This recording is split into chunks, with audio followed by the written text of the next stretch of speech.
Before we get into today's show, let me tell you about the latest deal from Mike Lindell, MyPillow. Once again, the big box stores have canceled their orders simply because they don't agree with Mike Lindell's politics. They don't like it because he supports President Trump. Well, he's going to pass that savings on to you. No more middleman. And boy, does he have some great deals on the Giza Dream sheets and the Percal bed sheets. Listen to this. Giza Dream queen size, normally $139.98. Your wholesale price, $69.99 when you use promo code Joey. King size, only $79.99. The Percal queen size, normally $89.98. Your wholesale price, $29.98 when you use promo code Joey. Just call 1-800-893-4059 or go to mypillow.com. Always use promo code Joey. Free shipping options available. This allotment's not going to last very long. When they're gone, they're gone. mypillow.com, promo code Joey. Thanks for joining me in the PhD Weight Loss and Nutrition Studios. To lose weight for the last time, visit myphdweightloss.com. Welcome. It's a busy day, and here's some of the topics we'll be covering today. Former Obama staffers are firing back pretty hard at Hunter Biden this week after the president's son unloaded on them in a fiery new interview. The host of the popular liberal podcast Pod Save America did not hold back on Biden. We have that for you. In a rare statement last night, former President Barack Obama denied President Donald Trump's bizarre allegations, as he described it, that he was the Russiagate ringleader. We have the latest on this breaking story as well. And a New York man is facing federal charges after allegedly building and stashing homemade bombs across Manhattan, including on active subway tracks and residential rooftops. We have the latest on this breaking story. Remember following all the wildfires in California, how the Hollywood elite jumped in and had a couple of big benefit concerts? They raised over $100 million. Where did the money go? The more than 2,000 people who lost their homes are asking the question because it appears no one benefited directly from Governor Gavin Newsom's commission he established to oversee the distribution of the money. I told you we'd be back. And ye shall know the truth, and the truth shall make you free. It's Joey Hudson. I wanted to name it the Joey Hudson bill, but they don't allow you to put names on bills. But I wanted to call it the Joey Hudson bill because I know that one's been near and dear to you for a number of years. That's how it's done. Let your voice be heard. And the truth shall set you free. Here's Joey Hudson. A New York man is facing serious federal charges after allegedly manufacturing and stashing homemade bombs in multiple locations across Manhattan. Michael Gann is his name. He's 55 years old, of Inwood, New York. He was charged yesterday with constructing at least 7 improvised explosive devices, known as IEDs, using chemicals he reportedly purchased online. The charges were announced by U.S. Attorney for the Southern District of New York, Jay Clayton. According to federal authorities, Gann's alarming activities included throwing an IED onto active subway tracks on the Williamsburg Bridge area and hiding other explosive devices, some of which included shotgun shells on rooftops of apartment buildings throughout the city. Gann was arrested on June 5th while allegedly in possession of another device. On the same day, he posted a cryptic message on Instagram: "Who wants me to go out to play like no tomorrow?" Images provided by the U.S. Attorney's Office show that Gann was holding multiple suspected IEDs and one device allegedly thrown onto the subway tracks. FBI Assistant Director Christopher Rea credited the rapid collaboration between law enforcement agencies for preventing potential harm. This could have been devastating. In a statement, Rea said the swift partnership between the FBI and our local law enforcement counterparts stopped Gann before he could cause damage. NYPD Commissioner Jessica Tisch echoed the sentiment, saying the coordinated investigation intervened before he caused any harm. A case is being prosecuted by the U.S. Attorney National Security and International Narcotics Union. According to the gravity of the charges, the further investigation is ongoing to determine whether Gann acted alone or was part of a larger network. Authorities have not reported any injuries linked to these devices. In other breaking news yesterday, former Obama staffers fired back pretty hard at Hunter Biden. The host of the popular liberal podcast, Pod Save America, Tommy Vietor, John Favreau, and John Lovett, they slammed Hunter for what they called a sense of entitlement and accused him of hypocrisy and self-pity. But mostly it is 3 hours of Hunter playing the victim, and he like rages at us and he rages at Axelrod and Clooney. But the problem was the voters. I know. And they never That's what I addressed wanted that. to say. The voters thought Joe Biden was too old. And when it comes to the attacks on Hunter himself, like, okay, what if we just stipulate for the hypothetical, like, yes, okay, all your business dealings were above board and legal. All your paintings were purchased by art lovers who loved the product and didn't know your name. Trump is worse. You were on the board of Burisma because of who your dad is. And that is what people hate about Washington. Truth hurts sometimes, doesn't it? This clash comes, of course, on the anniversary of President Joe Biden ending his reelection campaign, a decision that Hunter blames on what he called the betrayal of Democrat elites. In a lengthy sit-down with YouTuber Andrew Callahan, Hunter didn't hold back. He went after Hollywood names like George Clooney, longtime Democrat insiders like David Axelrod and James Carville, but he reserved some of his most personal jabs for the Pod Save America crew, whom he called the junior effing speechwriters living off of the Biden name. That drew some pretty swift and brutal responses from the podcast host, who were former top aides to Barack Obama. Lovett said sarcastically, referencing Hunter's business ties that have dogged Biden for years. He said, it must be so hard for Hunter Biden to watch all these people dining out on somebody's name. He also dismissed the interview as 3 hours of Hunter playing the victim, pointing out that despite Hunter's attack on Democrat power players, the real issue was Joe Biden's declining support among voters. And they nailed it on that, didn't they? I mean, when this young man said the voters thought Joe Biden was too old, that was the truth. And again, sometimes the truth hurts. And Hunter Biden did not want to hear that. Hunter Biden wanted his daddy to stay in the White House so he could continue to make some money. Because Hunter Biden has nothing to sell now. He has no influence to peddle. But this was just the beginning. These podcast hosts, they didn't stop there. They took aim at what they called the entitlement within the Biden family and the inner circle. The idea that Joe Biden was owed the presidency or a second term, no matter what the voters thought. Viator said, it's just very effing grating. These kids, their language is just filthy. They use the F-bomb just like it's a common word. This tension, though, if you look at it, it really highlights and brings home the deep cracks in the Democrat establishment following last year's election. It was a meltdown, and they're still melting down. Joe Biden's disastrous debate against Donald Trump, combined with growing concerns over his cognitive fitness, forced him to withdraw. I mean, the Democrats finally admitted what we already knew, that Joe Biden wasn't capable of being president then, certainly not for another 4 years. Hunter, in the interview the other day, where he disclosed that, well, the real problem was his dad had taken an Ambien, which has caused another uproar. We talked about that in yesterday's show, where, the White House doctors had never said that Joe Biden was taking Ambien. So which is the truth?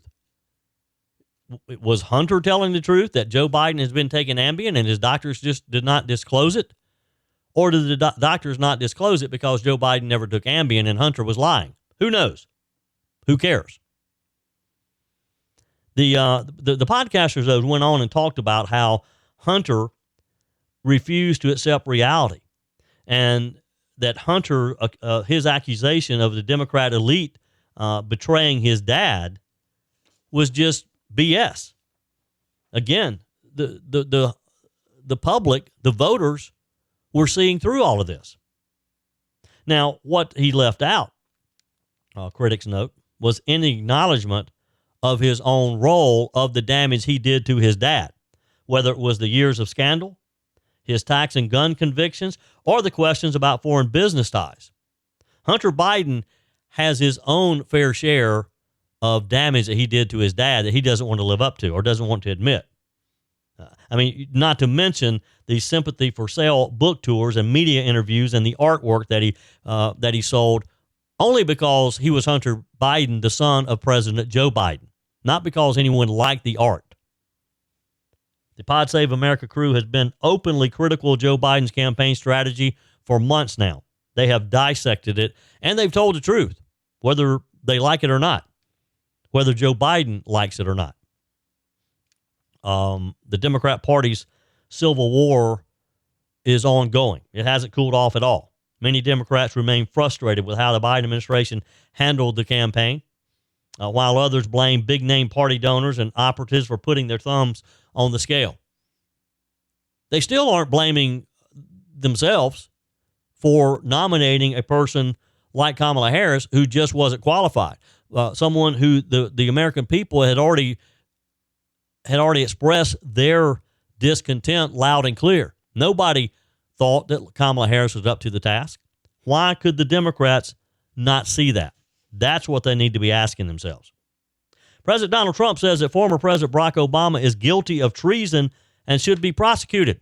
We're going to jump into that next. Joey Hudson here. America is facing a health crisis, and the answer isn't more meds. I lost over 30 pounds on the PhD weight loss plan without Ozempic or any weight loss shots. Don't settle for a lifetime of medication. GLP-1 injections like Ozempic help some people lose weight, but they come with side effects, high cost, and most gain it back when they stop. At PhD Weight Loss, we reveal Big Pharma's big secret. Your body already makes GLP-1, the appetite-fighting hormone. Our program helps your body make it naturally so you'll drop the pounds faster. With the PhD method, no side effects, no long-term risk, no rebound weight gain, just natural, lasting results, all without hunger or cravings. Right now, get a free body scan and personalized metabolic assessment. Discover your body's true potential without a shot. It's free and gives you the keys to your personalized plan. Do like I did and don't trade your health for a quick fix. Call now at 864-644-1900. That's 864-644-1900 or visit myphdweightloss.com,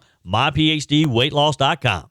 In a rare public statement yesterday, former President Barack Obama denied President Trump's bizarre allegations, as he described them, that he was the Russiagate ringleader during the 2016 run-up to the presidential campaign. Now, yesterday, President Trump claimed that former President Barack Obama was, quote, the ringleader of the Russiagate issue, calling for him to be criminally investigated amid new claims that members of the Obama administration allegedly manufactured intelligence that prompted the Trump-Russia collusion narrative. In the Oval Office yesterday, the president said the press needs to focus on Barack Obama. The witch hunt that you should be talking about is they caught President Obama absolutely cold, Tulsi Gabbard. What they did to this country in 2016, starting in 2016, but going up to 2020 of the election. They tried to rig the election, and they got caught. And there should be very severe consequences for that. You know, when we caught Hillary Clinton, I said, you know what? Let's not go too far here. It's the ex-wife of a president, and I thought it was sort of terrible. And I let her off the hook, and I'm very happy I did. But it's time to start, after what they did to me, and whether it's right or wrong, it's time to go after people. Obama's been caught directly. So people say, oh, you know, a group. It's not a group. It's Obama. His orders are on the paper. The papers are signed. The papers came right out of their office. They sent everything to be highly classified. Well, the highly classified's been released. And what they did in 2016 and in 2020 is very criminal. It's criminal at the highest level. So that's really the things you should be talking about. I know nothing about the other, but I think it's appropriate that they do go. So in response to that, Obama spokesman Patrick Rodenbush said this in a statement. Out of respect for the office of the presidency, our office does not normally dignify the constant nonsense and misinformation flowing out of this White House with a response. But these claims are outrageous enough to merit one. These bizarre allegations are ridiculous and a weak attempt at distraction. Obama spokesperson continued. Nothing in the document issued last week undercuts the widely accepted conclusion that Russia worked to influence the 2016 presidential election but did not successfully manipulate any votes. He added, these findings were affirmed in a 2020 report by the Bipartisan Senate Intelligence Committee led by then-Chairman Marco Rubio. Now, Rodenbush's statement on behalf of Obama comes after the Director of National Intelligence, Tulsi Gabbard, recently declassified documents revealing, quote, overwhelming evidence that claimed that after Trump won the 2016 election against Hillary Clinton, then President Obama and his national security team allegedly laid the groundwork for what would be the years-long Trump-Russia collusion probe. When asked who should be investigated yesterday, President Trump says that the DOJ needs to look into Obama and the whole Clinton team.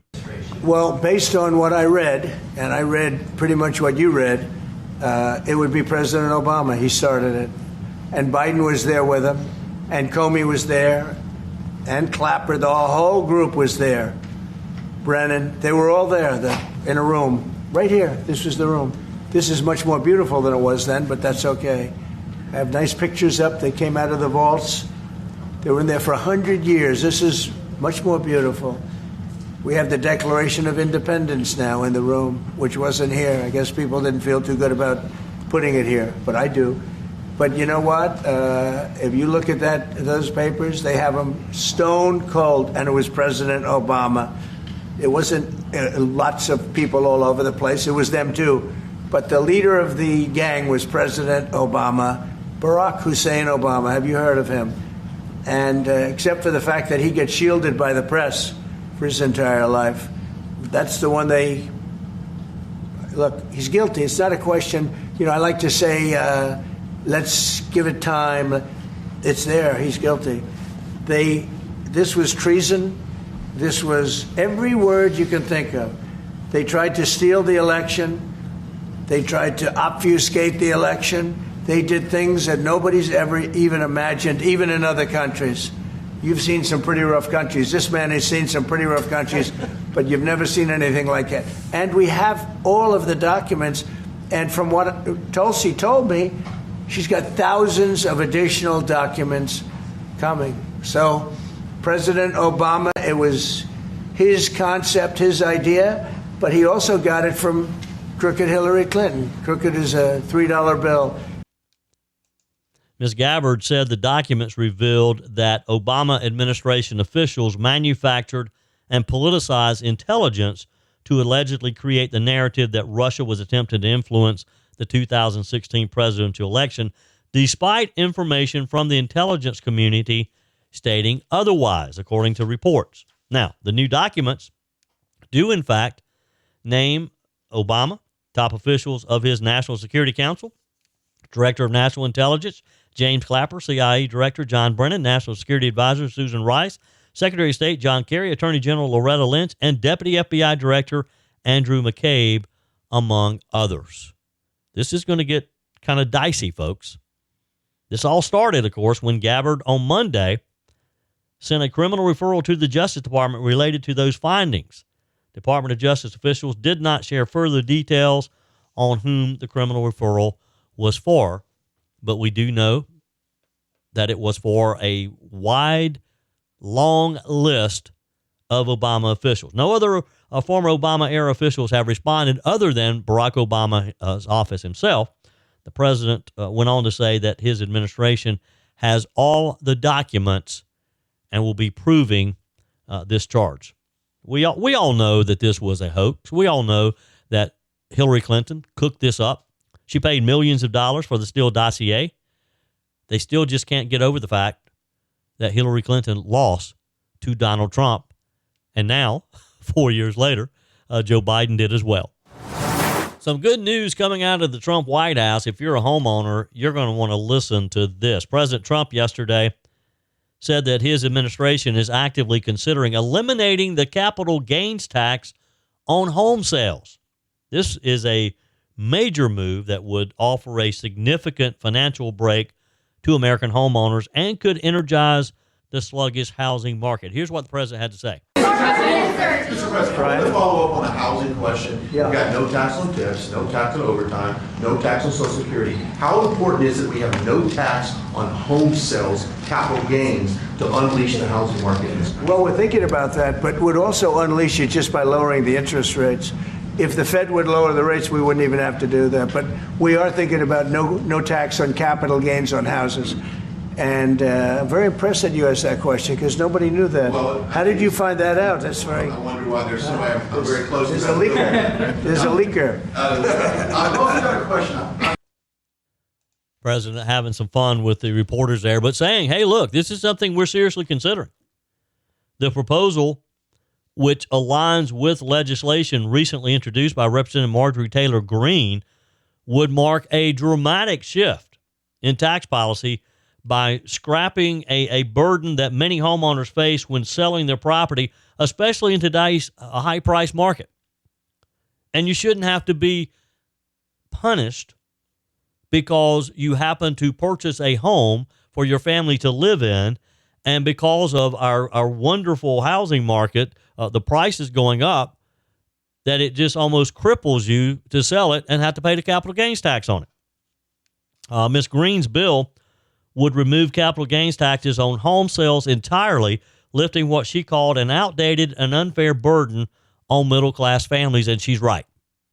This is not something that would just benefit the rich. Yeah, the rich would benefit from it because, hey, it just makes sense.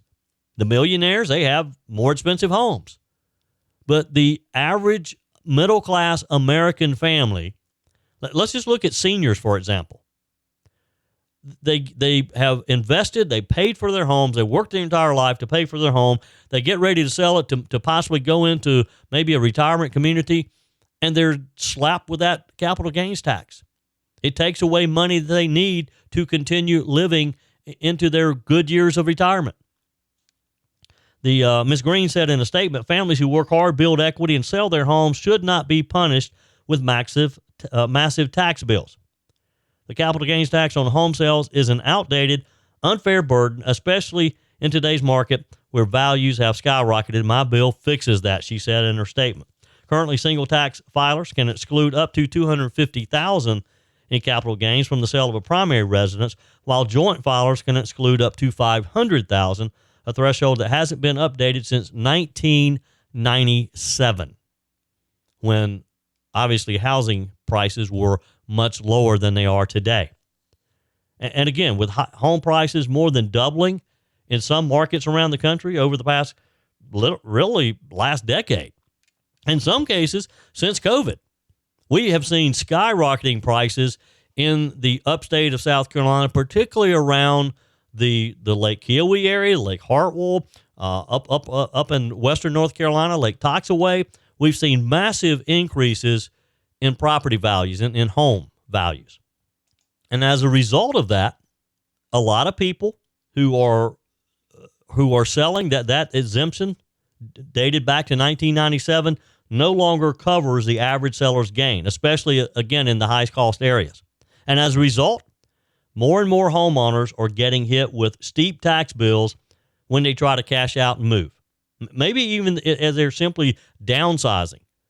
They don't have the kids in the house anymore. So they want to sell and move to something smaller.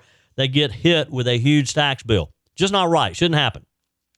President Trump's proposal would eliminate that tax liability altogether, effectively allowing Americans to keep all the equity they've earned in their homes, as we should be able to do.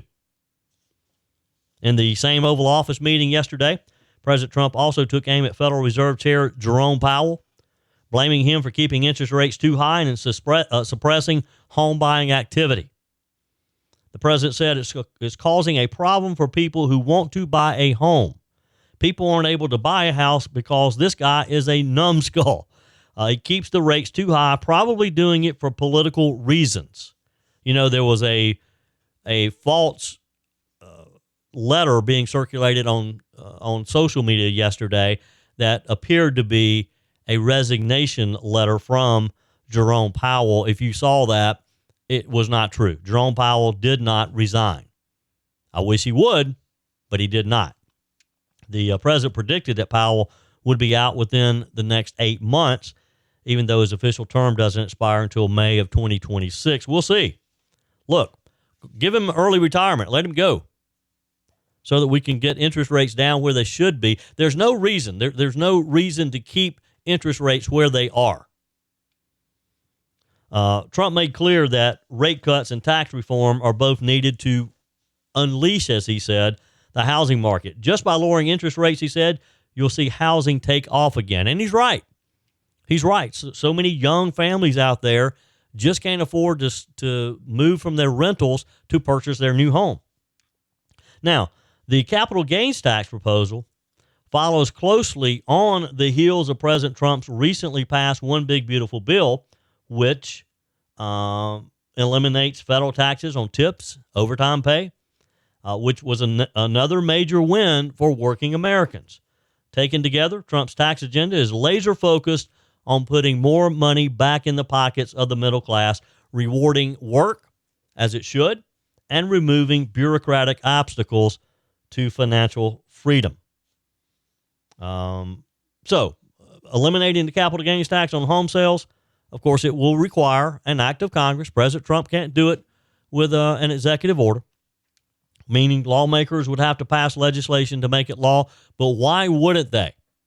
Why wouldn't Congress? This should be bipartisan legislation because Democrats have to pay capital gains taxes too.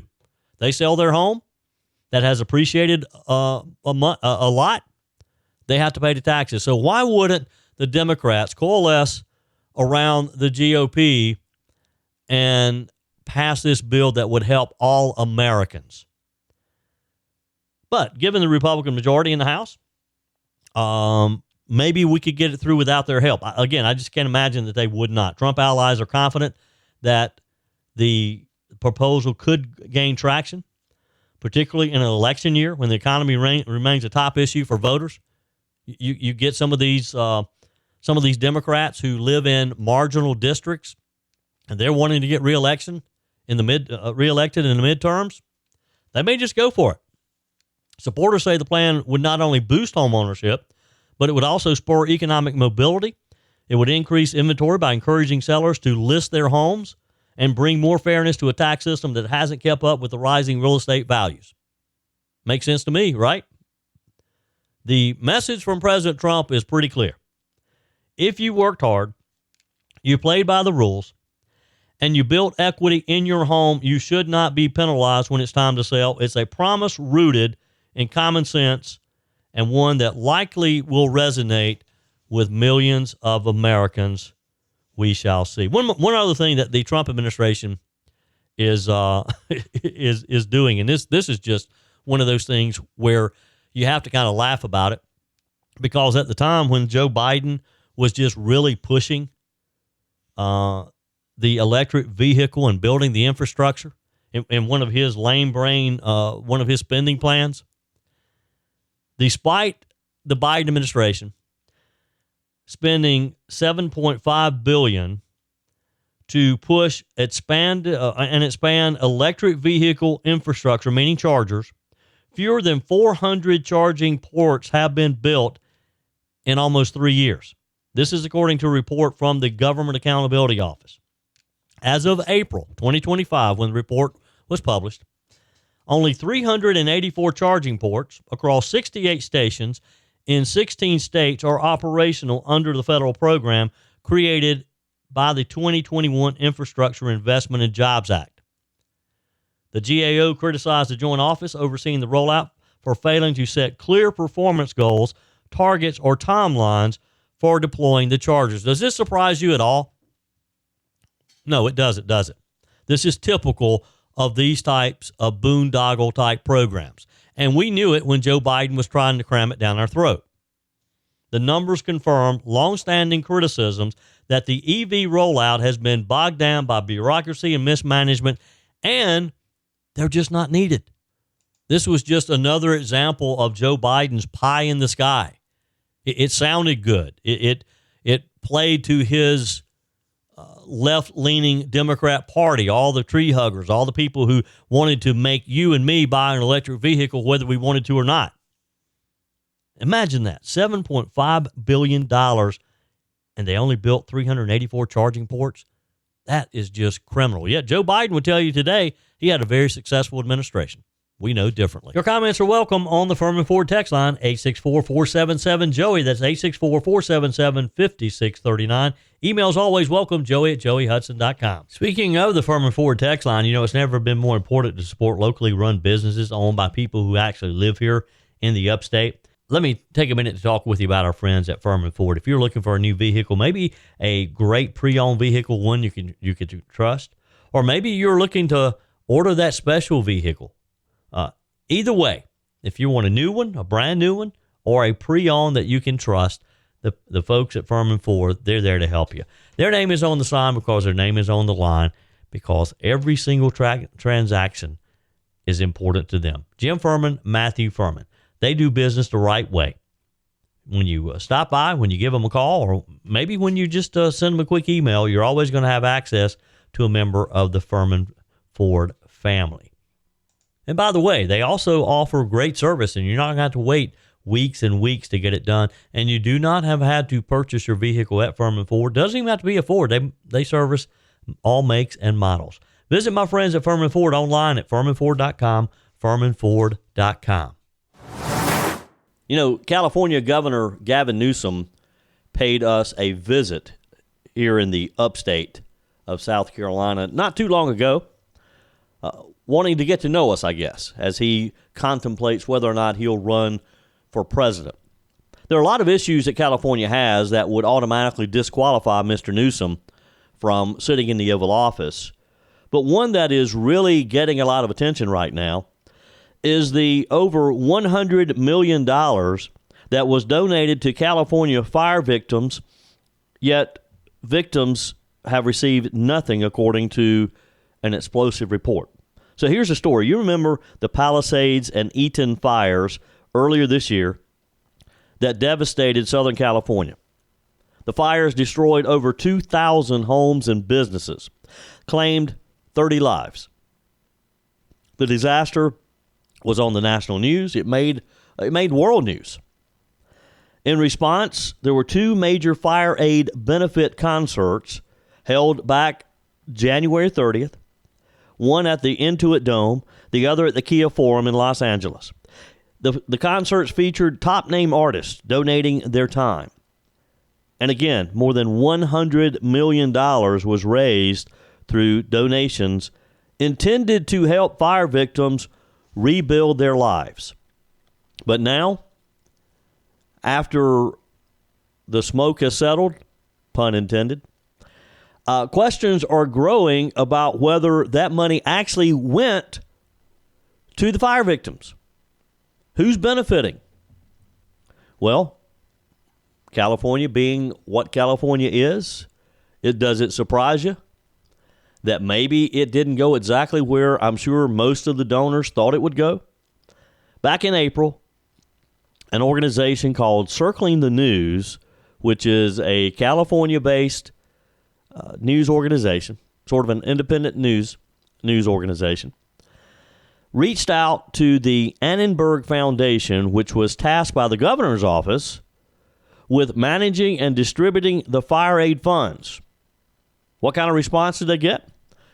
No individual fire victim could receive money directly. The money, they said, was intended only for nonprofit organizations, despite the fund's stated purpose of helping those directly affected by the fires. Does this surprise you? The revelation has caused a lot of frustration and confusion among displaced residents who had been told that donations were being made for them, to help them rebuild their lives. Think about this. Over 2,000 homes and businesses burned to the ground. We have gone on. We have looked at other major news headlines on a daily basis now. The fires in California, we don't think much about anymore. But these people, many of whom still do not have homes, they're wanting to know where that $100 million that was celebrated back when the concerts were being held to benefit them, where's the money? Show me the money. Fox 11's Marla Tellez reported July 16th that many of the nonprofits receiving the fire aid money seemed ancillary, a polite way of pointing out that many had little to no direct connection to actual fire victims.